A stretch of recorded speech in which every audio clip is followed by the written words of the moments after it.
गुरु जी मेरे प्रज्ञा की पहचान। गुरु जी मेरे प्रज्ञा की पहचान। गुणानुवादन फलित करे अरमान। गुणानुवादन फलित करे अरमान। लगा जगत में आना जाना हो, हमको इसमें क्या घबराना हो।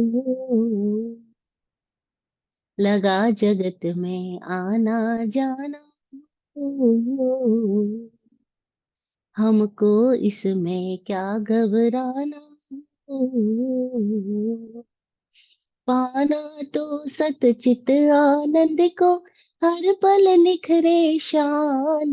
गुरु जी मेरे प्रज्ञा की पहचान। गुणानुवादन फलित करे अरमान। चरम तीर्थेश समण भगवान महावीर स्वामी को भावमय वंदन नमन। चतुर्विद तीर्थ को प्रणाम। बोधि प्रदाता सदगुरुदेव, विराट गुरुदेव एवं सतत सत्संग देने वाले स्वामी विकास जी को सतत नमन। इस जगति के प्रत्यक्ष अप्रत्यक्ष हर सहयोगी षट जीवनिकाय निमित्त के लिए सदा आभार, आभार, आभार।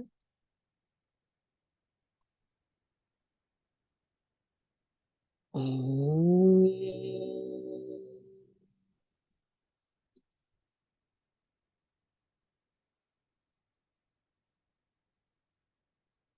ओम।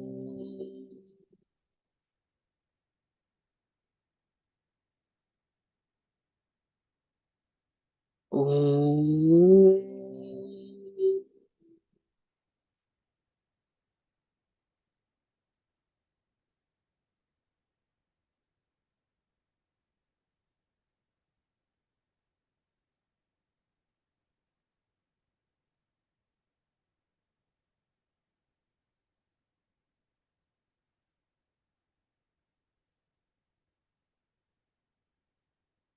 वाचक उमा स्वाति जी की प्रज्ञा को नमन।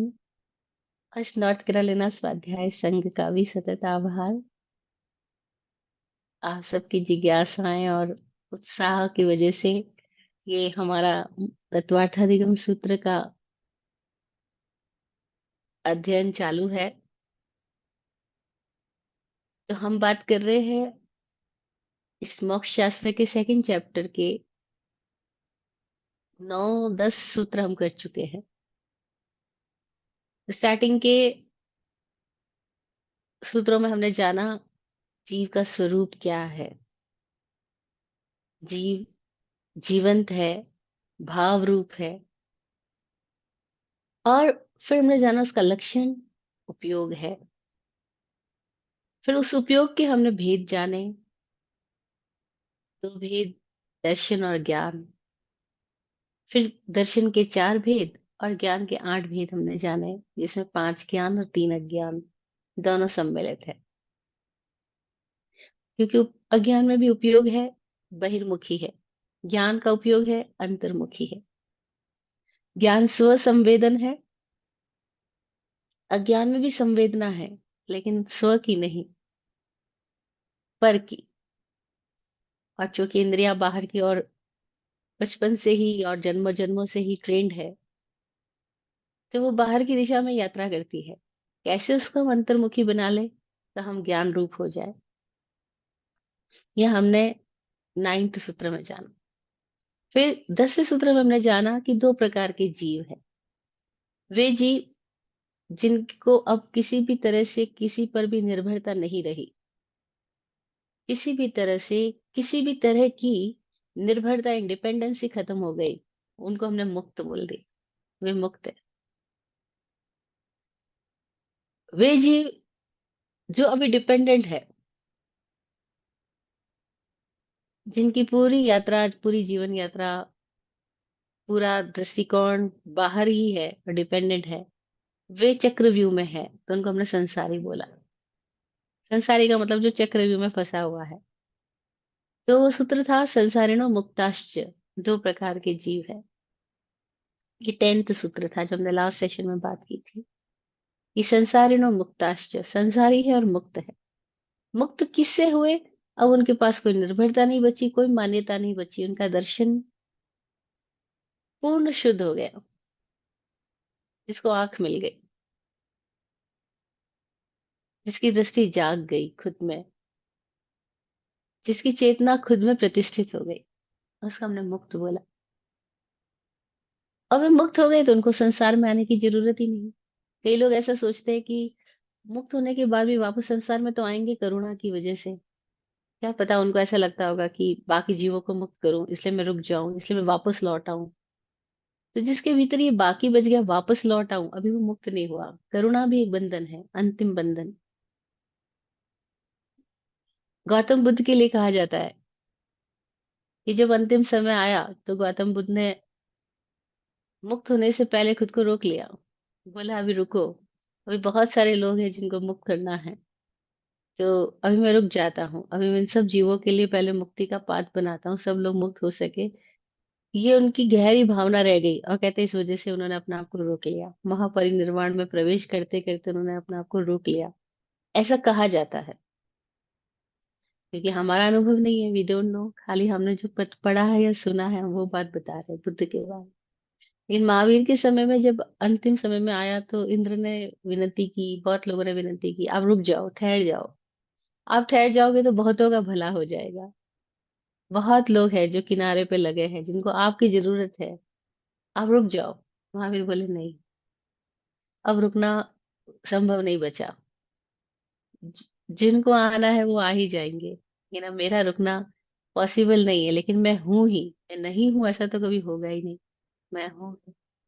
और महावीर मुक्त हो गए। उन्होंने करुणा का अंतिम बंधन भी अपने लिए नहीं रखा। उन्होंने दूसरों के लिए ये भी नहीं सोचा, क्योंकि किसी ने बोला, उस समय के जो जानकार लोग थे, जो ज्योतिषी लोग थे, उन्होंने आके बोला अरे भस्म ग्रह लगने वाला है, अगर आप इस समय में, इस घड़ी में अगर आप अपने शरीर को छोड़ देंगे तो आपने जो कुछ बनाया है, आपका ये सारा जो जिन शासन है उसका तहस नहस हो जाएगा, अकाल बढ़ेगा, साधु साध्वी सब भ्रमित हो जाएंगे, आप ठहर जाओ, अन्यथा आपके पूरे संघ को हानि होने वाली है। लेकिन महावीर ने बोला नहीं, ये संभव नहीं बचा, कारण ही नहीं बचा। बोलते ना, जितनी चाबी भरी राम ने उतना चले खिलौना। तो जितनी वासना बच गई, जितनी कोई वृत्ति शेष रह गई है, उतना ही देह में रहा जा सकता है। अगर वासना पूर्णतः विलीन हो जाए तो देह में रहना फिर संभव ही नहीं बचेगा। तो महावीर के लिए वो करुणा की अंतिम वासना, जो सर्वश्रेष्ठ वासना कहलाती है करुणा, वह भी नहीं बची। तो महावीर बोले नहीं, अब संभव नहीं है, मुक्त हो। तो वे संसारी में वापस चक्रव्यूह में नहीं आएंगे, कोई कारण नहीं बचा। बुद्ध के पास पूर्ण जागृति, लेकिन फिर भी उन्होंने अपने आप को रोके रखा, नहीं अभी रुक जाओ। तो कहते हैं कि वो एक नया यान बन गया, महायान। महायान सबको साथ लेके चलने की भावना जिसके अंदर है, महायान हो गया। इनको ही सोचा नहीं नहीं बस मुझे मुक्त होना है, मुझे किसी और से कोई परवाह नहीं है, वो हीन यान बन गया। तो बुद्ध के पीछे दो तरह के यान बन गए, यान यानी वाहन। जैसे हम वायुयान बोलते हैं, जलयान बोलते हैं, जैसे ही उन्होंने हीनयान और महायान बात करी। एक तो वे है जो सबको साथ लेके चल रहे हैं, महायान। हीनयान जिसकी भीतर की भावना है, मुझे दूसरों की नहीं परवाह करनी है, मुझे अपने आप को कैसे मुक्त कर लेना है। यद्यपि जो मुक्त होता है तो वो अकेले होता ही नहीं है। यहाँ डूबता भी है कोई आदमी तो कईयों को लेके डूबता है, तिरता भी है तो कईयों को लेके तिरता है। जो मुक्त हो रहा है उसकी अ, चेतना की मौजूदगी से बहुतों के भीतर में मुक्ति घटित होने लग जाती है, मुक्ति की संभावनाएं प्रबल हो जाती है। बहुत लोग ऊपर उठ जाते हैं, जैसे समुद्र में कोई एक लहर ऊपर उठती है, तो कोई एक लहर ही ऊपर नहीं उठती, अपने आसपास की कितनी लहरों को वो ऊंचाइयां दे जाती है। ऐसे ही चेतना के साथ भी होता है। तो जो मुक्त हो गए, पूर्णतया मुक्त हो गए, जिसमें करुणा का बंधन भी नहीं बचा, उनके लिए कहा गया मुक्ताश्च, ये मुक्त है। और जिसमें थोड़ा बंधन बच गया, अभी अभी जिसके भीतर कोई वासना रह गई है, जिसके भीतर कोई वृत्ति बाकी रह गई है, उसके पास कारण शरीर मौजूद है। कारण शरीर हमारी वासना से बनता है, और जब तक कारण शरीर है तब तक उस कारण शरीर का जन्म मरण चालू रहता है। कारण ही है जिसकी वजह से बाकी सारे शरीर को पैदा होने का मौका मिलता है। तो कार्बन शरीर, जिसको हम आगे बात करेंगे इसी अध्याय में, तो कैसे एक शरीर की वजह से बाकी सारे शरीर जन्म ले लेते हैं। और वो कार्बन शरीर क्यों हो रहा है? वो हमारे भीतर कोई ना कोई इच्छा, कोई ना कोई वृत्ति, कोई ना कोई वासना, कोई ना कोई संस्कार बाकी रह गया है। अभी सारे संस्कारों का अंतिम संस्कार नहीं हुआ है, कहीं ना कहीं पकड़ रह गई। जब सारे ही संस्कारों का अंतिम संस्कार हो जाता है, जीव मुक्त हो गया, अब दोबारा पैदा होने का कोई कारण ही नहीं बचा। तो ये 10वां सूत्र कहता है, जीव को समझ रहे हैं तो पहले जीव के दो मुख्य भेदों को समझ लें। और हमने जाना है कि तत्वार्थ अधिगम सूत्र पूरा ही भेद प्रभेद में बात कर रहा है, हर चीज को डिवाइड कर करके, डिवाइड कर एकदम विश्लेषणात्मक स्थिति में कैसे हम एनालिसिस करते जा रहे हैं, हर चीज को उसके माइन्यूट भेदों तक लेके जा रहे हैं। तो जब हम जीव की बात कर रहे हैं यहाँ पे, तो पहले हमने पांच भाव की बात करी, फिर पांच भाव के वापस भेदों की बात करी, फिर हम उपयोग लक्षण में आए तो उपयोग के भेदों की बात करी, फिर हमने फिर एक अन्य अपेक्षा से जीव के भेद की बात करी कि भी दो है, मुक्त है और संसारी है। क्यों बताया मुक्त और संसारी है? एक बार मैं लुधियाना में कहीं जा रही थी, किसी स्कूल में इनवाइट किया गया था, तो इस वहां से जब प्रोग्राम पूरा हुआ नीचे उतर रही थी, तो एक टीचर मेरे साथ चल रही थी सीढ़ियों में। मुझे पूछती है कि एक बात पूछूं? मैंने कहा हाँ हाँ पूछिए। बोले, क्या आपको लगता है भगवान है? मैंने पूछा कि आपको लगता है शैतान है? बोला शैतान तो है। उसके अपने कोई अनुभव रहे होंगे जीवन के प्रति। तो बोलती शैतान तो है, बहुत शैतानों से मेरा पाला पड़ा है, शैतान तो है। तो मैंने कहा अच्छा, आपका शैतान का अनुभव है, तो अगर शैतान का अनुभव है, इसका मतलब उसके विपरीत भी कोई तो है, क्योंकि विपरीत के बिना इस जगत में कोई भी अनुभव नहीं रह सकता, कोई भी अस्तित्व जहाँ है वहां सब चीजें द्वंद्वात्मक है ही। तो अगर आपको लगता है शैतान है, तो भगवान भी। आपको शैतान का अनुभव हो गया, अभी भगवान का अनुभव नहीं हुआ, इतनी तो बात है। तो बोले है तो फिर दिखता क्यों नहीं है? मैंने कहा शैतान की शैतानियत थोड़ी दिखती है हमको, हम उस शैतानियत के गुण को देख के कहते हैं ये शैतान है। लेकिन शैतानियत का जो गुण है वो विजिबल नहीं है, वो एक्सपीरियंस है, आपका अनुभव है। अब विजिबिलिटी कहाँ है कि शैतानियत ये है? आप शैतानियत को लेकर आओ कहीं बाउल में या कहीं प्लेट में, आप नहीं ला सकते ना। शैतानियत इनविजिबल है, लेकिन शैतान आप इसलिए कह रहे हो उसमें क्योंकि उसमें शैतानियत है, लेकिन उसका गुण तो इनविजिबल है। ऐसी जो भगवत्ता है वो इनविजिबल है लेकिन एक्सपीरियंशियल है। भगवत्ता को आप विजिबल नहीं कर सकते कि ये नहीं, आप भगवान ले आओ कि हाँ भाई कटोरी में भगवान ले आओ, एक आकार में ले आओ, एक मूर्ति में ले आओ, एक मंदिर में ले आओ, एक स्थान पे ले आओ। नहीं नहीं, किसी एक में नहीं ला सकते, लेकिन भगवत्ता है और वो एक्सपीरियंशियल है। क्योंकि वो बात जिस लेवल पे कर रही थी, उसको लॉजिक की बात पे समझाना ही था, क्योंकि पहले उसके भीतर में लॉजिकल खुजली थी। तो जब तक लॉजिकल खुजली है तब तक ये सारे तर्क देने पड़ रहे हैं, ऑल दो कोई भी तर्क समर्थ नहीं है मुक्त पुरुष के बारे में कुछ भी कहने के बारे में, या मुक्ति की सिद्धि के लिए। यद्यपि मेरे ग्रुप की एक साध्वी थी, तो वो- एक बार मिलना हुआ, क्योंकि लंबा चौड़े लोग थे, बहुत सारे ग्रुप था, तो कभी कभी किसी से मिलना होता था। तो बोल रही थी मैं पीएचडी कर रही हूँ। मैंने कहा अच्छा, कौन से टॉपिक पे पीएचडी कर रहे हो आप? तो बोल रही सर्वज्ञ सिद्धि पर। तो मुझे बड़ी हैरानी हुई, मैंने कहा हम तो असर्वज्ञ है और हम सर्वज्ञ की सिद्धि करेंगे, और सर्वज्ञ की भी सिद्धि की जरूरत पड़ गई तो वो सर्वज्ञ कैसे होगा? क्योंकि जिसको सिद्धि किया जा सके वो तो फिर सर्वज्ञ ही नहीं हुआ, वो तो कहीं ना कहीं हमारी बुद्धि में आ जाएगा। तो हमारी बुद्धि में जो आ ही नहीं सकता उसी को तो हम सर्वज्ञ कह रहे हैं।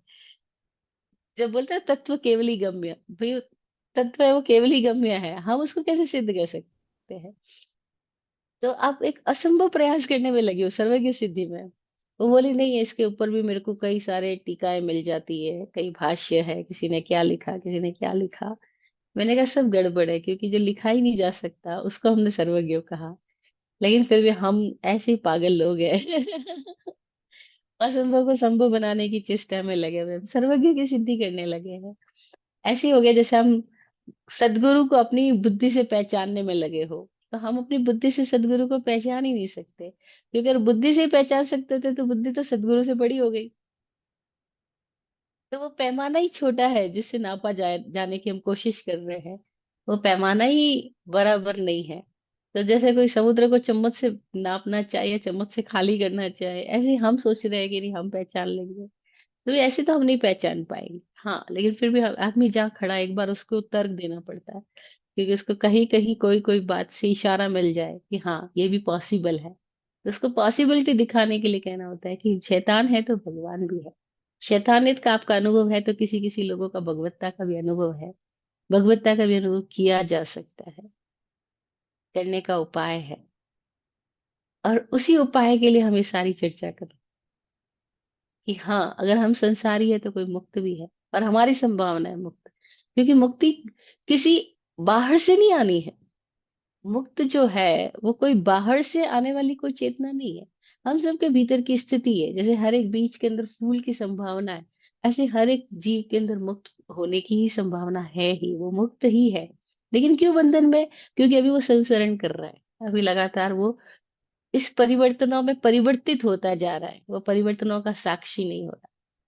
हमने लास्ट टाइम बात की थी, संसरण शब्द का अर्थ होता है परिवर्तन। तो लगातार जो परिवर्तनों में ही परिवर्तित होता जा रहा है, घूमता जा रहा है, घूमता जा रहा है चक्रव्यूह में, जो भी केंद्रस्थ नहीं हुआ है, जो भी निष्कंप नहीं हुआ है। अभी जिसमें कंपन है वो संसारी है। और फिर कंपन कंपनों की श्रृंखला को लाते हैं, और फिर कंपनों की श्रृंखला अपनी नई नई रूपाकार में हमें बांधती जाती है। और फिर रूपाकृति में, मतलब बाहर के आवेश में, बाहर के आरोपणों में हमारी चेतना इतनी ज्यादा इंडल्ज हो जाती है कि हम उसी को अपना रूप मानने लग जाते हैं। बस वहीं पर हम भटक जाते हैं, और फिर भटकाव भटकाव को बढ़ाता है। ये नियम है इस अस्तित्व का, कि हम जिस दिशा की ओर बढ़ते हैं फिर उसी दिशा की ओर बढ़ते ही चले जाते हैं। अगर हम अपने भीतर दुखी है तो फिर दुखी दुख दुखी दुख दुखी दुख बढ़ाते ही चले जाते हैं। हम किसी समय नेगेटिव सोच रहे होते हैं, तो जैसे हमारे हाथ से एकदम सब कुछ कंट्रोल गायब हो गया, अब नेगेटिविटी नेगेटिविटी को कोई आकर्षित करती जाती है, और हम बार बार बार बार बस उसी आवर्तन में घूमते रहते हैं। तो एकदम ऐसा लगता है जैसे कि अब क्या करें, कुछ समझ ही नहीं आ रहा। उस समय भी अगर हम और कुछ नहीं कर सकते तो कम से कम रुक ही जाए, ठहर ही जाए।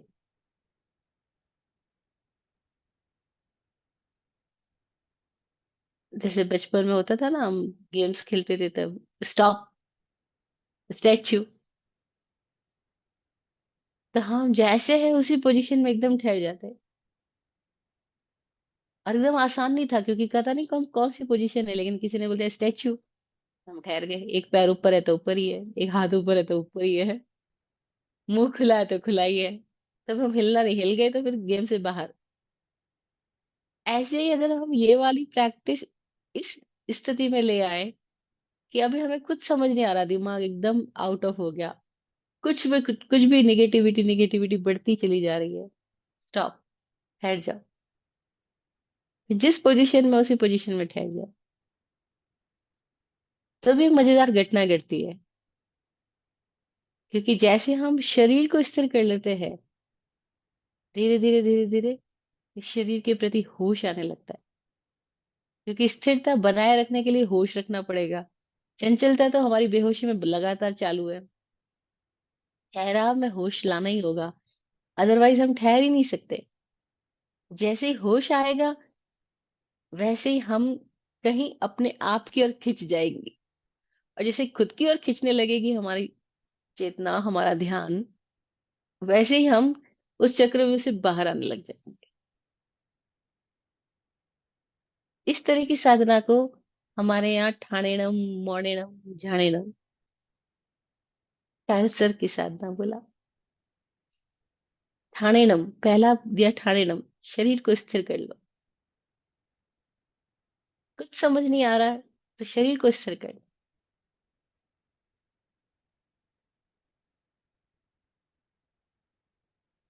मौनेनम, वचन को स्थिर कर लो, मौन हो जाओ। बोलो मत। कोई कितना ही बतला रहा है, लेकिन जब आपको लग रहा है कि आप होश में नहीं और कुछ भी बोल पड़ोगे, कुछ भी आवेश में चले जाएंगे, कोई भी और एक भाव हमें खींच के ले जाएगा। उदय में आ रहा है, क्रोध है, अभिमान है, लालच है, ईर्ष्या है, वासना है, भीतर में प्रकट हो रही है। और हमें क्या करना है, कुछ नहीं पता चल रहा है। ठानेनम, मोनेनम, फिर जानेनम, ये 3 स्टेप दिए। शरीर स्थिर हो गया, वचन से मौन हो गया। तो फिर जो कुछ उठ रहा है उसके प्रति ध्यान ध्यान न लग जाएगा। और उसके प्रति अगर होश आ गया, ध्यान आ गया, बस। तो ध्यान का एक मजेदार परिणमन ये होगा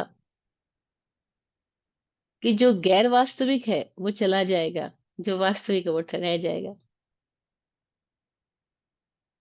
जो आया है वो चला जाएगा, जो आगंतुक है, जो अतिथि है, उसको जाना ही होगा। लगा जगत में आना जाना, ये हमारे भीतर का जो जगत है, इसमें लगातार आना जाना लगा हुआ है। विचारों का, वासनाओं का, वृत्तियों का, भावनाओं का। हमको इसमें क्या घबराना।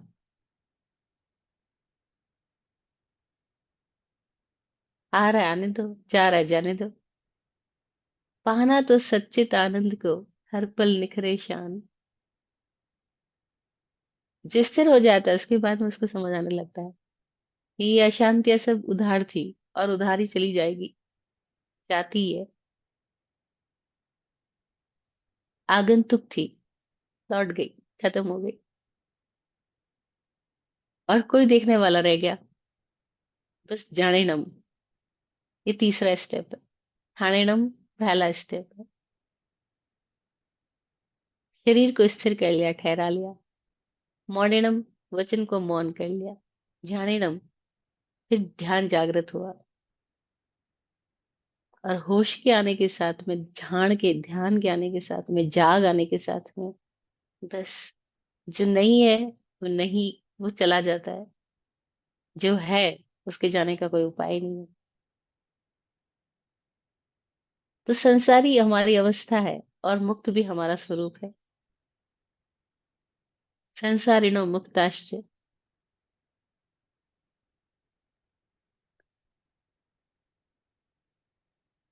क्यों है हम संसारी? अगर हम अपने आप को खोजते जाए तो पता लगेगा।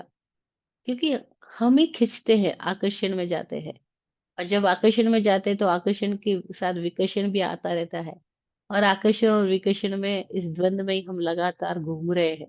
ये संसार ही है। ये संसार कहीं बाहर नहीं, भीतर है। भीतर है कारण, इसलिए बाहर है उसका फैलाव। भीतर जो कारण है उसको हमने कहा भाव संसार। भाव संसार है, तो उस भाव की वजह से क्षेत्र, द्रव्य, काल सब कुछ रहेगा, भव भी आएगा। भाव है तो भव भी आएगा। और भव है तो फिर वो नरक भव, तिर्यंच भव, मनुष्य भव, देव भव, ये सारे उसके विस्तार भी आएंगे। लेकिन आया क्यों? भाव की वजह से। भाव संसार कारण है। और भाव में कहाँ गड़बड़ी है? आकर्षण विकर्षण चालू है। जिसको किसी ने बोला राग और द्वेष चालू है। उत्तराधीन सूत्र बोलता है, रागो ये दोषो विय कम्म बियम, कम्मम च मोह पभवम वयंती, मोहम च जाई मरणस्य मूलम, दुखम च जाई मरणम वयंती। राग ही वह दोष वित्त है जो कर्म का बीज है। इसकी वजह से मोह है। और राग का मतलब क्या? कि हम प्रभाव में आ गए, हम रंग में आ गए, हम खिंच गए।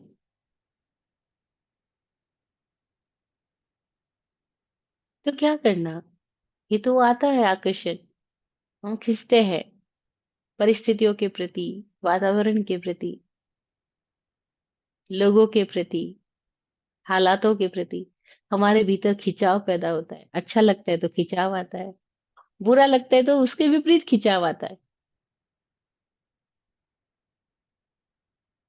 तो जो लोग मुक्त हो गए, उन्होंने हमें इसका अनुभव ज्ञान दिया कि कैसे जब खिंचाव पैदा हो रहा हो, तब हम ठहर जाए। जैसे ही हमने ठाणेनम को भी, एक को भी चीज को साध लिया, काया को इससे कर लिया और खिंचाव को देखने लग गए, बस वो एक क्षण होगा जब संसरण आ रहा था, परिवर्तन आ रहा था, आकर्षण आ रहा था, और हम केंद्रस्थ रहे, तो हम उस परिवर्तन में अप्रभावित हो गए, मुक्त हो गए। ऐसे ही मुक्ति का एक क्षण का भी सूत्र अनुभव हो गया, एक क्षण का भी मुक्ति का अनुभव हो गया, तो अब व्यक्ति को मुक्त होने की कला समझ आ गई। ये मुक्ति कहीं बाहर नहीं है, फिर से सोचना होगा, कहीं बाहर से लानी नहीं है, कहीं बाहर है नहीं, कोई और देगा नहीं।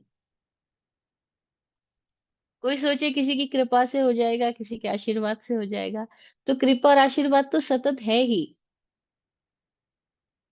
मुक्त होने का मतलब क्या हुआ कि जब भीतर कुछ हो रहा है और हम खिंच रहे हैं, हम परिवर्तनों में बह रहे हैं, हमें अपना होश ही नहीं है, हमारी नौका हमारे हाथ में ही नहीं है, गोल गोल घूम रही है, उस क्षण में हम रुक जाए, उस क्षण में हम अपने आप को ठहरा सके और देख सके, तो क्या होगा, बस वो प्रवाह आएगा और चला जाएगा और हम रह जाएंगे। तो क्या हुआ, उस प्रवाह के साथ हम आंदोलित नहीं हुए, हम पीड़ित नहीं हुए, हम भटके नहीं, तो हम खुद देखेंगे कि अरे वो आया और गया, और ये आकाश तो वैसा की वैसा रहा, बादल ही आए चले गए।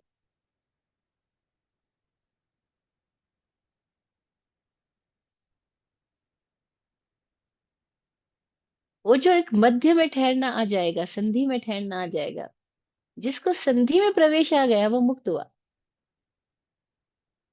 और ये मुक्ति क्षण क्षण है। कुछ दिनों पहले किसी वीडियो पर कमेंट करते हुए किसी भाई ने बोला कि आप कैसे बोलते हो कि मोक्ष इस समय संभव है, आप शास्त्र के विरुद्ध बात बोल रहे हो, ये पांचवा आरा चल रहा है, यहाँ तो मोक्ष संभव ही नहीं है, आप जो बातें बोल रहे हो वो सब कुछ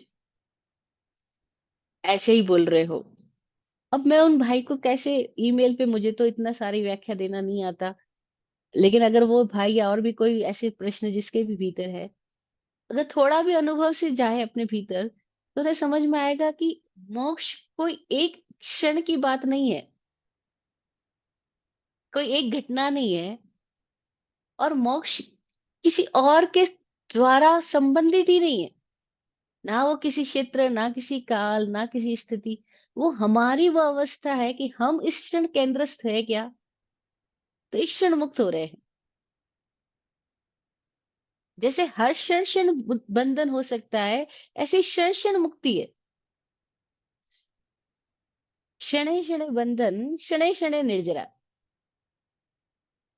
और जो निर्जरा है वो हर क्षण संभव है, अगर पुनः प्रतिबंध ना करे तो। निर्जरा तो तब भी हो रही है, लेकिन प्रतिबंध होने से फिर नया आश्रम हो जाता है। और अगर व्यक्ति ठाणेनम मौनेनम झाणेनम में आ सका, ठहर सका, तो वो खुद ही देखेगा कि प्रभाव आया और बह गया, बादल आया और चला गया, आकाश तो निरभ्र ही रहा, आकाश तो बिना किसी रंग का रहा। वो अपने ही भीतर के सारे परिवर्तनों का साक्षी हो पाया, तो वो देख पाएगा कि वो कुछ और है और जो हो रहा है वो कुछ और है, जो आना जाना चल रहा है वो किसी एक और प्लेटफॉर्म पर है, और इस प्लेटफॉर्म को देखने वाला साक्षी कोई और है।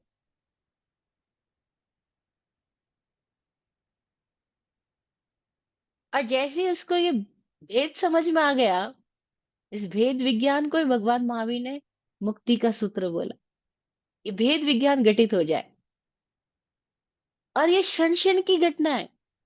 तभी तो प्रसन्न चंद्र राज ऋषि के लिए महावीर बोल रहे हैं, इस क्षण नरक, इस क्षण स्वर्ग, और ये क्षण मुक्त हुआ।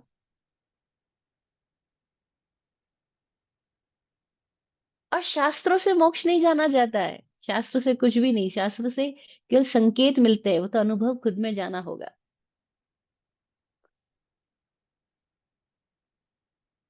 और हमारी सबकी गड़बड़ी क्या हो गई, हम धर्म को, सारे तत्वों को हम किताबों से जानना चाह रहे हैं।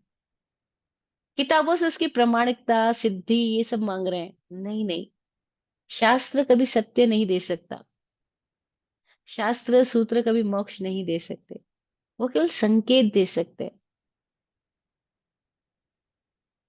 केवल इशारा बता सकते हैं। स्वामी जी बार बार कहते हैं कि भाई, शास्त्र जीवन से आए हैं, शास्त्रों से जीवन नहीं आता है।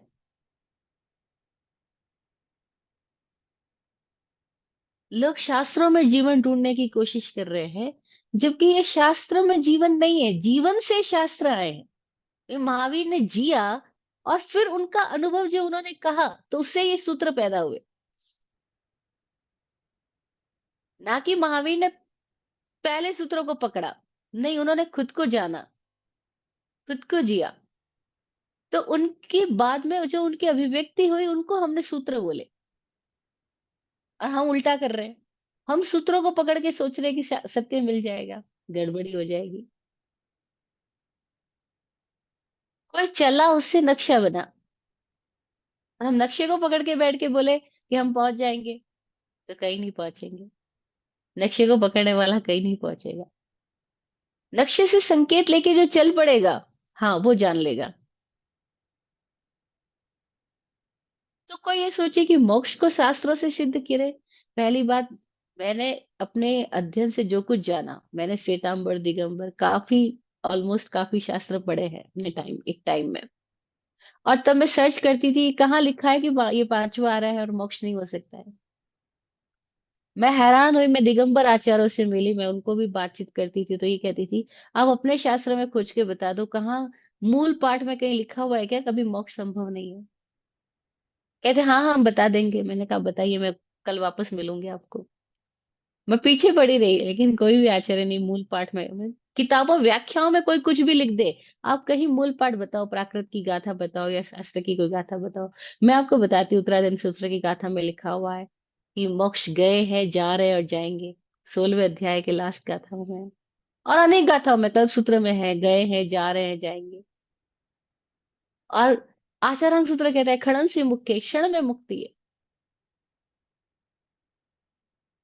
फिर हमें क्यों बताया जाता है मोक्ष नहीं? और अगर ये मोक्ष ही नहीं है, तो फिर तो धर्म की सारी साधना ही व्यर्थ हो जाएगी।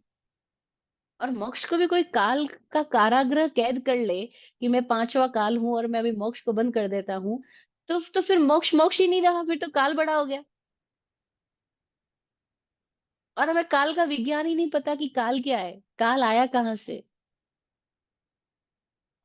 आर्य का विज्ञान ही नहीं हमें पता। ये सारे संकेत कोई आध्यात्मिक पथ पे चलने वाले व्यक्ति के भीतर होने वाली घटनाओं के लिए बताया गया था। आ रहा कहाँ है?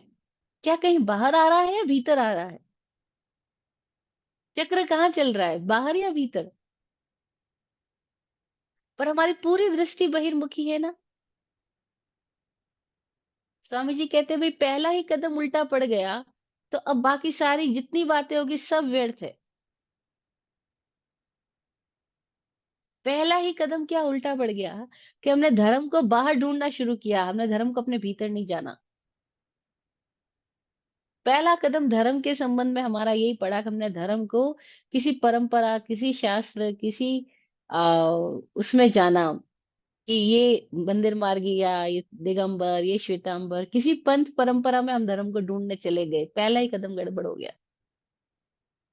महावीर कहीं मंदिर गए क्या, मस्जिद गए क्या, गुरुद्वारे गए क्या? महावीर ने धर्म को कहाँ जाना? बुद्ध ने कहाँ जाना?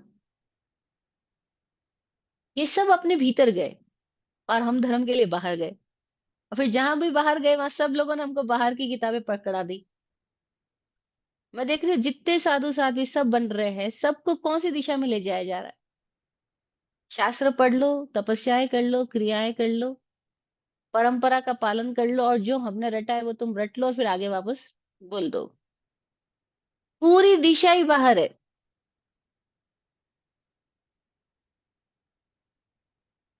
और फिर सालों साल हो जाते हैं, अतृप्ति बनी रहती है, बेचैनी बनी रहती है, कलह कषाय बने ही रहते हैं। रूप बदल बदल करके लोग उसी प्रपंचों में पड़े रहते हैं। वो धन का नहीं कर रहे प्रपंच, तो किसी और तरीके का प्रपंच कर रहे हैं। शिष्य शिष्याओं का कर रहे होंगे, संप्रदाय चलाने का कर रहे होंगे। और वो प्रपंच साफ दिखाई देता है। कोई भी समझदार आदमी, कोई भी जरा सा आंख खोल के देखे तो पता लग जाएगा कि पाठ पे बैठ के बोलने वाले लोग और उनके जीवन का प्रपंच क्या है। ऐसा कोई तो मंदिर उपासना नहीं मिल रहा जिसकी कमेटी के लोगों में लड़ाई नहीं हो। ऐसी कोई संप्रदाय तो नहीं मिल रही जिसके साधु साधियों में लड़ाइयां ना चल रही हो, एक दूसरे के विरोध में वो बातें ना कर रहे हो। फिर कहाँ धर्म है? पूरी दिशा ही उल्टी है। तो स्वामी जी कहते किसको बोले कुएं भांग पड़ी। कि पहला ही कदम गलत पड़ गया। हम मोक्ष को बाहर किताबों से ढूंढ रहे कि शास्त्र में मोक्ष गड़बड़ हो गया। मोक्ष का मतलब क्या हुआ? हमारे भीतर संसार की अवस्था चल रही है, परिवर्तन चल रहे हैं, आकर्षण विकर्षण का द्वंद्व चला हुआ है, राग द्वेष लगातार चालू है। हम उसके अंदर क्या रुक सकते हैं? ठहर के देख सकते हैं? हम अपने भीतर के अनुभव में जाए। क्योंकि महावीर ने नहीं कहा धर्म का मतलब बाहर है, उन्होंने कहा वस्तु का स्वभाव धर्म है। सो सिंपल सा अर्थ है, खुद को जानना धर्म है। ये शरीर एक बीज की तरह है, इसके भीतर सारी संभावनाएं हैं। इस बीज को, अपने भीतर की संभावनाओं को उगाड़ना होगा। बीज बीज ही पड़ा रहे, कुछ नहीं हो सकता। शरीर अगर एक महल की तरह है, तो इस महल के भीतर जाना होगा। भीतर राजा मौजूद है, महल में राजा है, तो शरीर अगर महल है तो भीतर राजा है। लेकिन हम भीतर के राजा को जानने की बजाय हम अपने महल और बाहर के सारे लोगों की चार दीवारियों से ही मुलाकात करते हैं, और उसी में सारी कुछ प्रपंच चालू हो जाता है। तो संसारिणो मुक्ताश्च, संसारी ये मुक्त है। कौन है? जीव।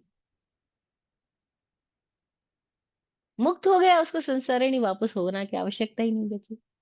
संसारी है, वो मुक्त हो सकता है। और उसको मुक्ति कोई और नहीं देगा। मुक्ति का मतलब ये जो कोई और नहीं दे सकता। दादा भगवान का एक बहुत प्यारा वचन लगता है मेरे को, बहुत सारे वचन उनके बड़े अद्भुत है।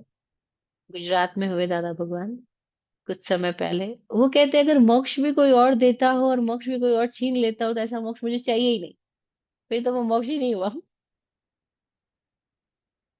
वो कहते हैं अगर मोक्ष भी कोई और देने वाला और मोक्ष को भी कोई बांध देता हो कि ये पांचवा काला में पांचवा आ रहा है, मैं मोक्ष को बंद, मोक्ष का तो ताला पड़ गया है। बहुत लोग बोलते हैं जम्बू जड़ गया ताला जी। अब किसी ने गलत कविता लिख दी और वो कविता इतनी फेमस हो गई, साधु संत उस कविता को बार बार प्रवचनों में बोलते हैं, तो जनता के बीच में वो कॉमन हो गई लाइन कि जम्बू जड़ गया ताला जी। कि जम्बू स्वामी लास्ट में मोक्ष गए और उसके बाद में ताले जड़ गए। जैसे कोई मोक्ष, कोई महल हो या कोई दरवाजा हो जिसमें प्रवेश करने का ताला लग सकता है, और उसने ताला लगा दिया हो। अब एक गलत कविता ने और इसको प्रसिद्ध करके करवाने लोगों ने, सबने लोगों के दिमाग में इतनी गड़बड़ी बिठा दी है कि मोक्ष के तो ताले लगे हुए हैं। कोई व्यक्ति मिलता है, अभी तो मुझे दादा भगवान के फॉलोवर्स भी बात कर रहे थे थोड़े दिनों पहले मुझसे। वो भी यही कह रहे थे कि मोक्ष के तो ताले लगे हुए हैं, अभी तो जम्बू जी स्वामी ताले जड़ के चले गए। उनको कैसे समझाया जाएगा? अरे मोक्ष कोई स्थान नहीं है जिसका कि ताला लग सके या जिसका ताला खोला जा सके। वो किसी आकाश में नहीं है, किसी क्षेत्र में नहीं है। क्षेत्र में तो आज नहीं कल रॉकेट लेकर के वैज्ञानिक पहुंच ही जाएंगे। लेकिन वो किसी क्षेत्र का नाम ही नहीं है। वो हमारी ही अवस्था है, मुक्त अवस्था है। और हमारी मुक्त अवस्था किसी अन्य पर निर्भर नहीं है, हमारे ऊपर है। और अगर हमको ही कोई और, किसी और ने बांध लिया हो, जीव का जो स्वरूप है उसी को कोई और बांध ले, तो फिर वो जीव ही नहीं रहा। वो तो चेतन ही नहीं रहा, उसका उपयोगी लक्षण नहीं रहा। फिर उसका लक्षण उपयोग कैसे कहा जा सकता है? अगर उसको कोई और बांध सकता है तो, कोई और उसको उपयोग में ले सकता है तो। नहीं, हम सबका लक्षण, जीव का लक्षण उपयोग है। इसको कोई और नहीं रोक सकता, कोई और नहीं बांध सकता। हाँ, वो स्वयं बंधा है, अपने ही प्रमाद के कारण, अपने अज्ञान के कारण, अपने मोह के कारण। और बंधन का स- अर्थ क्या है? कि हमारे भीतर बेचैनी है, दुख है, पीड़ा है। हम उस पीड़ा को दूर करने के लिए संसार में सारे उपाय करते हैं कि पैसा नहीं है तो पैसा ले लो, बच्चा नहीं तो बच्चा कर लो, शादी नहीं हुई शादी कर लो, नाम नहीं हुआ नाम कर लो। हम सारे उपाय कर लेते हैं, उसके बाद भी पता लगता है पीड़ा वहीं की वहीं है। क्योंकि हमने बाहर तो बहुत जान लिया, लेकिन जो जानने वाला है उसको नहीं जाना। औरों को तो एक्सेस कर लिया, खुद को एक्सेस नहीं किया। बाहर से चीजों को कंप्लीट करना चाहा, जिसका तो स्वभाव ही नहीं है कंप्लीशन। और हम अपने आप से जो कंप्लीट हो सकते हैं उसमें हम आए नहीं। तो महावीर खुद में आए तो उन्होंने बोला धर्म का मतलब है अपना स्वभाव। वस्तु का स्वभाव धर्म है। और जो स्वभाव है उसको कोई और कैसे दे सकता है? कोई और देगा तो प्रभाव हो गया वो तो। और हम सब प्रभावों में ही है, प्रभावों में ही है। तो लोग बोलते हैं आप कैसे बोल रहे हो पांचों आरे में मोक्ष नहीं है? अरे भाई, आरे का संबंध बाहर से नहीं है, वो एक भीतर के कोई इशारे हैं। किसी ने जाना अपने भीतर की स्थितियों को। और काल चेतना सापेक्ष है। हर व्यक्ति का अपना अपना काल है। लेकिन अब ऐसी बातें शास्त्र में नहीं लिखी है, क्योंकि शास्त्र केवल संकेत देते हैं। संकेत खोलने के लिए तो आपको यात्रा करनी पड़ेगी। नक्शे में थोड़ी लिखा है कि अमेरिका में कहाँ पे क्या क्या है, और वो स्थानों के नाम भी दे देंगे। तो उससे नाम से थोड़ी स्थान को जाना जा सकता है, उसके लिए तो आपको जाना ही पड़ेगा वहां पे। जो जाता है वो पहचान लेता है कि सारे नाम व्यर्थ है, क्योंकि धरती में तो कोई बंटवारा ही नहीं है। जो चलता है वो पहचान लेता है कि कोई बंटवारा नहीं है। जो चलता नहीं, नक्शा पकड़ के बैठा है, उसको बचपन से ही बंटवारे सिखा दिए गए कि ये अमेरिका है, ये रसिया है, ये चाइना है, ये भारत है, इसके नीचे श्रीलंका है, इधर नेपाल है, इधर भूटान है। सब नक्शे में सारे भेदभाव है। लेकिन अगर कोई चल पड़ेगा तो जानेगा "अरे, पूरी धरती तो एक है, यहाँ कहाँ भेदभाव है"। किसको हम श्रीलंका कह रहे हैं, किसको? मैं तो बचपन में पूछती थी मम्मी राजस्थान है कहाँ, क्योंकि हम राजस्थान में रहते थे बचपन में। तो राजस्थान कहाँ पर है? नक्शे में राजस्थान है, चल के देखो तो कहीं कुछ है ही नहीं। लेकिन बड़े मजेदार लोग हैं, हमको बंटवारा बचपन में सिखाया, अगर हम बंटवारे को हम सच मान के बैठ गए, क्योंकि हम कभी चले नहीं। ऐसे ही मुक्ति हम किताबों से जान रहे हैं, गड़बड़ हो जाएगा। धर्म किताबों से जान रहे हैं, गड़बड़ हो जाएगा। किताबें संकेत है, अंदर चले जाओ। इसलिए भगवान ने स्वाध्याय की बात कही, स्व का अध्याय करो। किताबें पढ़ने के लिए जैसे आंख खोल के हमको एक किताब की तरफ पूरा ध्यान देना होता है, उसके पन्ने के हर एक अक्षर पे ध्यान देना होता है, तभी तो हम कोई किताब पढ़ पा रहे हैं। तो अध्ययन करने का तरीका हमें पता है, बाहर कैसे अध्ययन किया जाता है। बस ठीक वैसे ही अगर आंख बंद करके अपनी किताब पढ़ने लग जाए, खुद के भीतर जो हो रहा है उसका एक एक क्षण के प्रति जागरूक होने लग जाए। स्वाध्याय भीतर की बात है, पर उसको भी हमने किताबों और शास्त्रों से जोड़ लिया।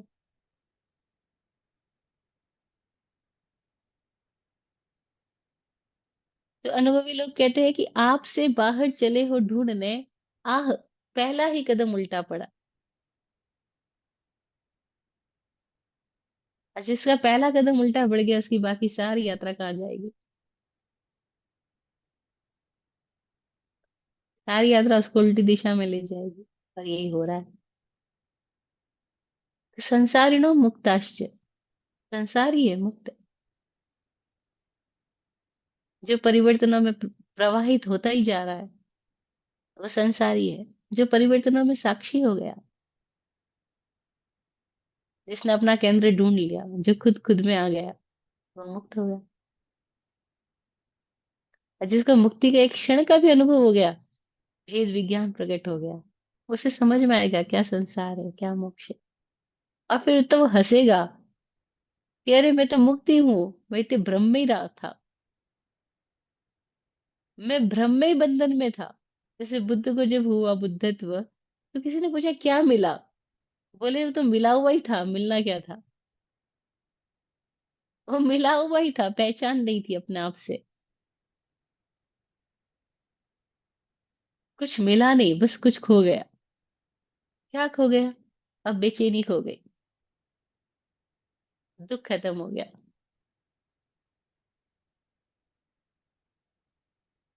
दुख खो गया, गम खो गया।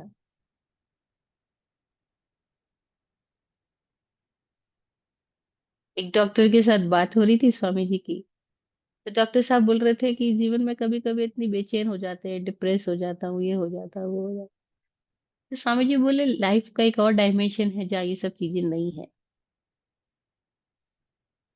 तो नहीं नहीं, आप फालतू बात करते हो, व्यर्थ बात करते हो, सब पॉसिबल ही नहीं है। कभी खुशी कभी गम तो जिंदगी में रहता ही है। सुख आते हैं, दुख आते हैं, और अब मुझे कोई दिक्कत नहीं है, बेचैनी है, दुख है तो, क्योंकि थोड़े दिनों बाद वापस सुख भी तो होता ही है, अच्छा भी तो होता ही है। पेशेंट खूब बढ़ते हैं, पैसा खूब आता है, बच्चा प्यार करता है तो उसका भी मजा आता है। मतलब मुझे उस दूसरी बात मत करो कि कोई ऐसा डायमेंशन है जहाँ ये सब कुछ नहीं है। आप व्यर्थ बात करते हो बस। उन्होंने अपनी पकड़ बना ली और द्वेष बना लिया स्वामी जी के साथ में। आप ऐसे फालतू बात करते हो, ऐसा पॉसिबल ही नहीं है। तो बड़े लोग हैं जिनको अपने दुखों से बड़ा लगाव है, तो उनको ये बात समझ ही नहीं आएगी कि मुक्ति भी है। और फिर इतने सालों सालों से धार्मिक स्थानों पे यही सिखाया गया कि पांचवा आ रहा है, कलयुग चल रहा है, दुख हमारा है, इसमें किसी का मोक्ष होता ही नहीं है। तो सबके दिमाग में गहरे से गहरी ये बुरी धारणा बैठ गई है कि मोक्ष नहीं होता है। ओशो बोलते हैं कि सबसे ज्यादा नुकसान उन लोगों ने पहुंचाया है इस धर्म को जिनके पास कोई अनुभव नहीं है और जो सारी बातें करते जा रहे हैं। बिना अनुभव के जो बातें कर रहे हैं वो सबसे ज्यादा करप्शन फैला रहे हैं। और ये करप्शन हमें समझ ही नहीं आता, हम भी पीढ़ी से पीढ़ी करप्शन फैलाते जाते हैं।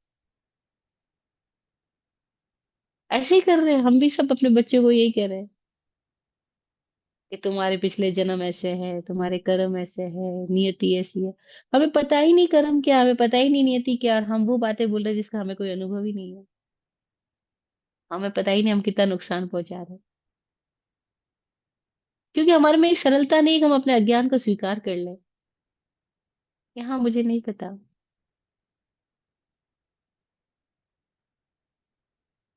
या इतने भी हमारी सोच में हमको स्वाधीनता नहीं दी गई कि हम ये कह सके कि भाई नहीं जानते पर जाना जा सकता है, खोजा जा सकता है, चलो हम बैठ के खोजते हैं। या चलो कोई अनुभवी पुरुष को ढूंढते हैं जो बता सके।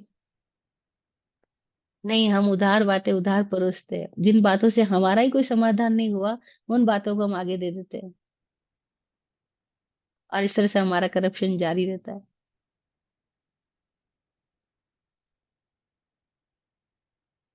तो धार्मिक क्षेत्र में बड़ा भयंकर करप्शन है। वी ऑल आर करप्टेड, क्योंकि हमें अपनी कोई सच्चाई नहीं पता, हम झूठ को आगे परोसते जाते हैं।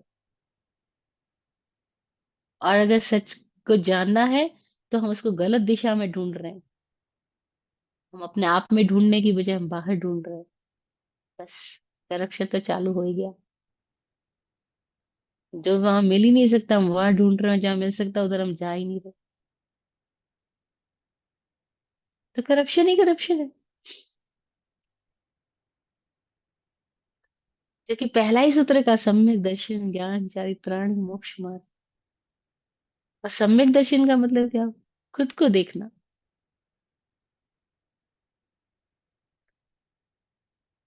खुद को देखा वो दर्शन सम्यक हुआ। बाहर देखने में तो सम्यक हो ही कैसे सकता है?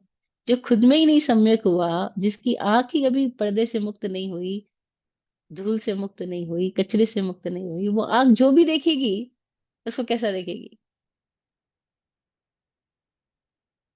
डॉक्टर के पास मरीज पहुंचता है, बोलता है डॉक्टर साहब पूरे शरीर में बड़ा दर्द है, ये उंगली जहां भी लगाता हूँ वहां दर्द होता है, हाथ पे, पैर पे, सिर पे, हर जगह दर्द ही दर्द, दर्द ही दर्द। डॉक्टर बोला अच्छा तो एक्सरे करवा लेते हैं। एक्सरे हो गया, अभी बोले डॉक्टर साहब दर्द नहीं गया, उंगली जहाँ लगा रहा हूँ दर्द हो रहा है, यहाँ भी दर्द, यहाँ भी दर्द, यहाँ भी। डॉक्टर साहब बोले अच्छा और सीटी स्कैन करा लेते, एमआरआई करा लेते, सारे ही रिपोर्ट्स करवा ली। वो बोलते दर्द ही नहीं जा रहा है, जहां भी हाथ लगाता हूँ दर्द है। डॉक्टर साहब बोले यार सारी रिपोर्ट सही आ रही है, इसके दर्द कहाँ है? फिर डॉक्टर साहब को कहीं थोड़ी सी प्रज्ञा जागी। बोले, एक मिनट आपकी वो अंगुली दिखाओ जहाँ आप हाथ लगा रहे हो, उस अंगुली को चेक करते हैं। प्रॉब्लम उस अंगुली में है। उस अंगुली की हड्डी टूटी हुई होगी अंदर, उस अंगुली में कुछ गड़बड़ है, वहां कुछ फांस छुपा हुआ होगा, तो वो जहाँ हाथ लगाता है उसको दर्द हो रहा है, वो अंगुली में प्रॉब्लम है। तो ऐसे ही हम सब जगह कह रहे हैं कि सब जगह करप्शन ही करप्शन, दुनिया ये दुनिया वो, ऐसा वैसा। अभी तकलीफ का है कि वो जो देख रही है ना आंख, तकलीफ तो उसमें है, और वो आंख से ही कर ले हम तो तकलीफ नहीं हो सकती। हम कह रहे कर्म ही कर्म है, क्यों कह रहे कर्म ही कर्म है? क्योंकि हमें धर्म का पता नहीं है। जिसको धर्म का पता है वो कहते हैं कर्म है ही नहीं। जो सूरज से मिल गया वो कहता है अंधेरा है ही नहीं। लेकिन हम कहते हैं अंधेरा ही अंधेरा है, हम कहते हैं कलयुग ही कलयुग है। जो खुद में स्थित हुआ वो कहता है सतयुग ही है, कलयुग है ही नहीं। क्योंकि सत्य है, अस्तित्व है, मैं मौजूद हूँ, मैं जागृत हूँ, और मैं देख पा रहा हूँ। तो कह रहे हैं जब मैं देख सकता हूँ सभी देख सकते हैं। पर उनकी बात समझ में नहीं आती, नहीं आप ही देख सकते हो क्योंकि आप भगवान हो, हम नहीं देख सकते क्योंकि हम तो संसारी है। हमने अपने अज्ञान को बहुत बहाने ले ले करके उसको महिमा मंडित कर दिया है, उसको प्रतिष्ठित कर दिया, उसको स्थापित कर दिया है। हमें लगता है अज्ञान शाश्वत है। बिल्कुल भी नहीं। अज्ञान शाश्वत नहीं है। कर्म बंधन शाश्वत नहीं है। मुक्ति हमारा स्वभाव है, और उस स्वभाव को उगाड़ने की प्रक्रिया धर्म है। तो धर्म ध्यान का मतलब खुद में ध्यान लगाना है, खुद को जानना है। पर हम धर्म ध्यान का मतलब समझ रहे हैं मंदिरों में जाना, फेरियां लगाना, नंदाणु परिक्रमा करना, यात्रा करना। धर्म ध्यान का मतलब था खुद को जानना, खुद में जाना। ठाणेनम मोड़ेनम जानेनम। और हमारे भीतर लगातार उठ रहा है कुछ कुछ, उसके प्रति होश से भरना। खुद में ठहर जाए कोई आदमी तो देख पाएगा, हाय मैं कहाँ जा रहा था, जरूरत ही नहीं थी कहीं जाने की, खुद में ही जाना था बस। संसारिणो मुक्ताश्च। फिर और व्याख्या की, क्योंकि सूत्र लिखे जा रहे हैं, और लिखे इसलिए जा रहे होंगे, कोई ना कोई कारण बचा होगा। कोई हमारे जैसे अल्प बुद्धि लोग रहे होंगे जिनको समझाने के लिए और भेद प्रभेद की जरूरत है, तो उन्होंने फिर अगला सूत्र बताया। आठवां था उपयोगो लक्षणम। नौवां था सद्विविदो अष्ट चतुर्भेद। 10वां हमने जाना संसारिणो मुक्ताश्च। फिर 11वां सूत्र क्या कह रहा है कि वो जो संसारी जीव है वो भी दो प्रकार के हैं। कौन से दो प्रकार? समनस्का अमनस्का। समनस्क है, अमनस्क है। मन सहित है और मन रहित है। गजब की बात करी। जब संसारी जीवों के भेद बताने हैं तो सबसे पहले भेद के लिए प्राथमिकता किसको दी है? भेद के लिए प्राथमिकता शरीर को नहीं दी, इंद्रियों को नहीं दी, मन को दी। क्योंकि मन वो उपकरण है जिसके द्वारा हम संसार को भी जानते हैं और खुद को भी जान सकते हैं, खुद की दिशा में भी जाएंगे। तो मन होगा तो ही खुद की दिशा में भी जाया जा सकता है। मुक्त होने के लिए भी मन का होना जरूरी है। विराट गुरु जी की कविता बोलती है, मन बिना मुक्ति नहीं। मन नहीं तो मुक्ति नहीं। मन ही बंधन, मन ही क्रंदन, मन ही मृत्यु, मन ही ईंधन। मन नहीं जीवन तो है पर जीवनी शक्ति नहीं। मन नहीं मुक्ति नहीं। मन नहीं है तो भी जीवन तो हो सकता है, पर जीवनी शक्ति नहीं, मन नहीं मुक्ति नहीं। वाचिक कुमार सरस्वती जी जीव को, संसारी जीवों का जब नेक्स्ट भेद कर रहे हैं, तो सबसे पहले भेद का आधार उन्होंने मन को बनाया, और कहा समनस का अमनस का। मन सहित जीव है संसारी, और मन रहित जीव है संसारी। कौन मन रहित है? फिर उसकी व्याख्या है, एक इंद्रिय से लेकर के सारे चौरिंद्रिय तक के जीव, और पंचेंद्रियों में भी असंगी पंचेंद्रिय जीव, ये सब मन रहित है। इनके पास मस्तिष्क की संरचना नहीं है, इनके पास चिंतन मनन की क्षमता नहीं है, इनके भीतर के उपकरण अभी डेवलप नहीं हुए हैं। अमनस्का है। अमनस्का है तो क्या है, मुक्त भी नहीं हो सकते। अभी मुक्त होने की सामर्थ्य नहीं है उनके पास। समनस्का है, मन आ गया। मन आने के बाद क्या होता है, मन आने के बाद तुलना पैदा होती है। मन आने पर सुख और दुख की व्याख्या पैदा होती है। मन आने पर आरा समझ में आता है, चक्र भी समझ में आता है, चक्र समझ में आने लगता है। मन है तो चक्रों में पड़ता भी है, और मन है तो चक्रों से मुक्त भी हो सकता है। अब उसको सीढ़ियां मिली है, अब वो चढ़ भी सकता है, गिर भी सकता है। इसके पहले सीढ़ियां नहीं थी। इसके पहले आदमी राउंड राउंड घूमता घूमता घूमता घूमता एक स्थिति तक आ रहा है। अमनस का भी है जीव, निगोद से लेकर के सारे असंगी पंचेंद्र तक के जीव अमनस का है। थोड़े जीव है समनस का, संगी पंचेंद्र जीव। जो थोड़े जीव है समनस का, उसमें भी वापस चार भेद है, नरक तिर्यंच मनुष्य देव, चारों में मन रहित मन सहित जीव है। पर इन चारों में मन सहित जीव होने के बाद बावजूद भी नरक के जीवों के पास में, क्योंकि वे गहनतम पीड़ा में है, दुख में है, तो उनका मन सजग सक्रिय मुक्त होने योग्य नहीं है। देवताओं के पास भी मन है, लेकिन वो अपने पूर्व में डाले गए इतने जबरदस्त सपनों के साथ जी रहे हैं कि वो सुख के सपनों से बाहर आ सके, उसके लिए उनके मन के पास में वैसी चिंतन क्षमता नहीं है, वैसा उत्तेजनात्मक वातावरण भी नहीं है। तो मन है, लेकिन मन से मुक्त होने की क्षमता अभी देवताओं के पास भी नहीं, नरक के पास भी नहीं। एक सुख के गहरे आगोश में सोया हुआ है, एक दुख की गहरी पीड़ा के आगोश में सोया हुआ है। तिर्यंचों में कुछ प्राणी हैं, जैसे चिंपांजी है, जैसे शार्क है, वेल है। ये कोई जलचर प्राणी है, कोई थलचर प्राणी है, जिनके भीतर मन के साथ में मस्तिष्क की क्षमताएं भी थोड़ी थोड़ी डेवलप हुई है।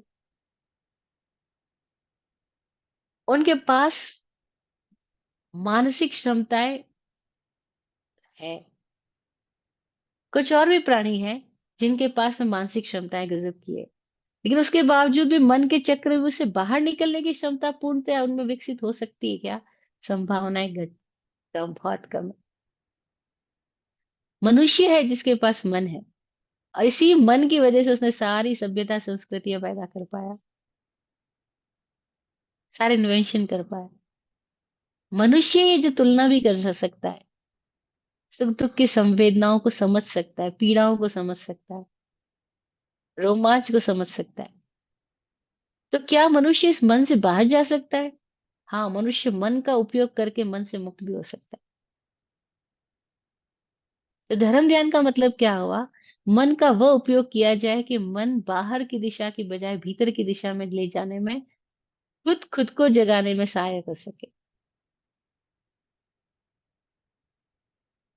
इसलिए अनुभवी लोगों ने कहा, मन ए मनुष्याणाम कारणम बंध मोक्ष योग।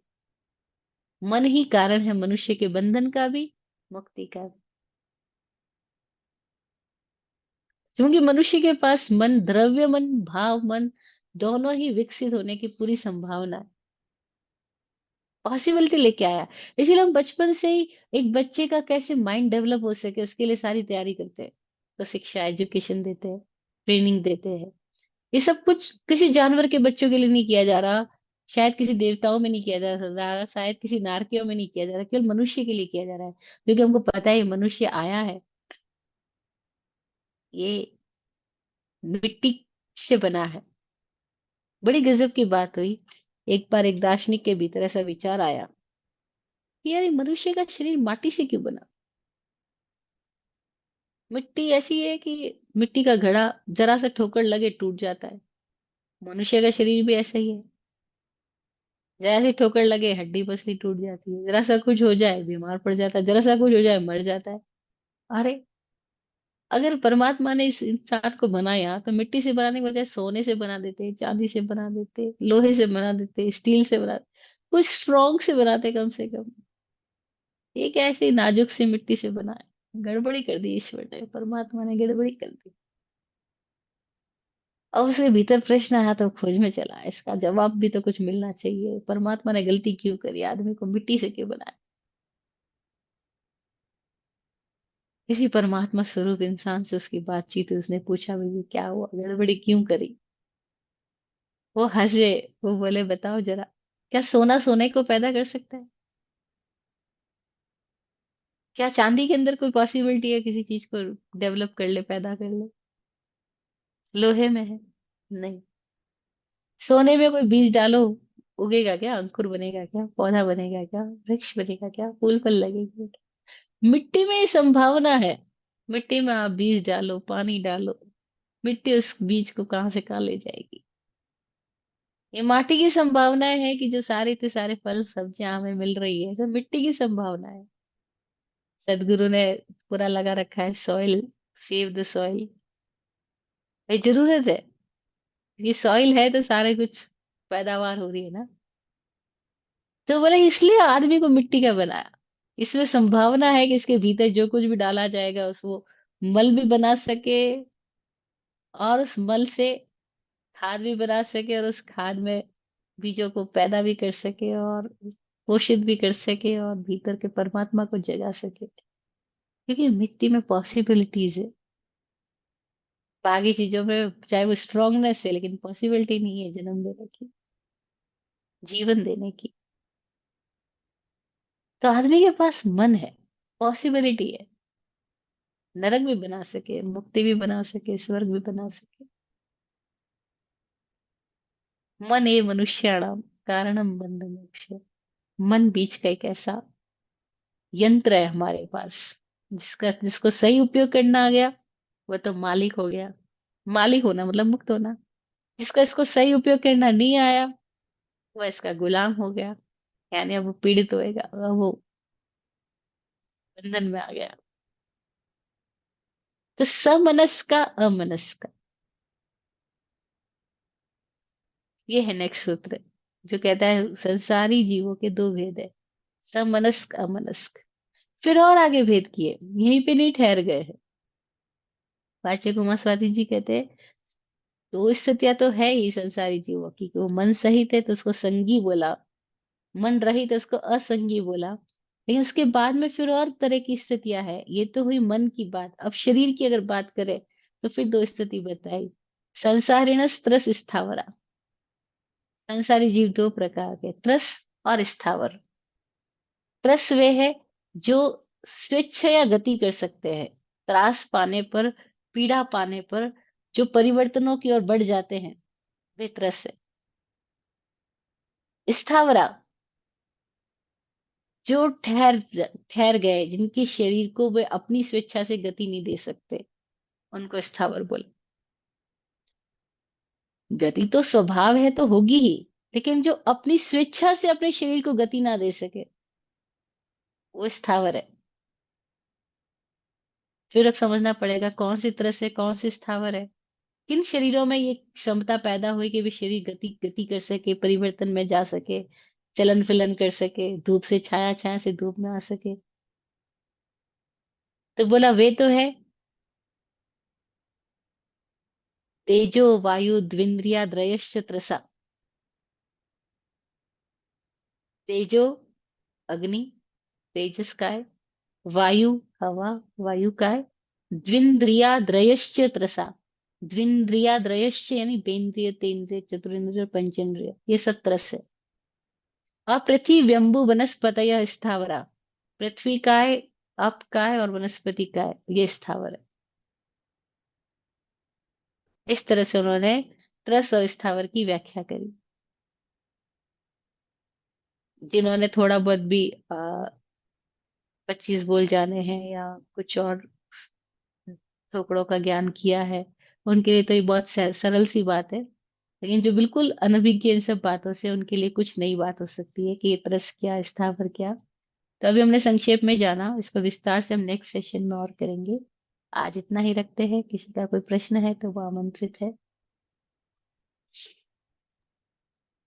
चतारी मंगलम अर्हंता मंगलम, सिद्धा मंगलम, साहू मंगलम, केवली पनत्तो धमो मंगलम।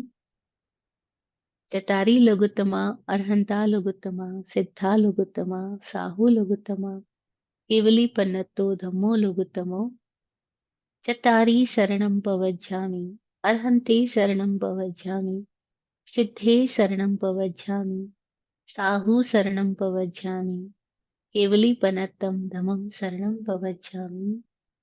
आप फूलो फलो हो जिंदगी मखमल मुलायम, आप फूलो फलो हो जिंदगी मखमल मुलायम, आपकी हर खुशी पे है हमारी जान सदके, दुआ करते हैं चुपचाप दिल की थाप से हम, दुआ करते हैं चुपचाप दिल की थाप से हम, रहे जाते नवाजे हर घड़ी अरमान सबके, अमन और चैन से गुजरे आपका वक्त सारा, अमन और चैन से गुजरे आपका वक्त सारा, रुख पे खिलती रहे यूं रूह की मुस्कान खुल के, रुख पे खिलती रहे यूं रूह की मुस्कान खुल के। जय हो, जय हो, जय हो, सबका कल्याण हो।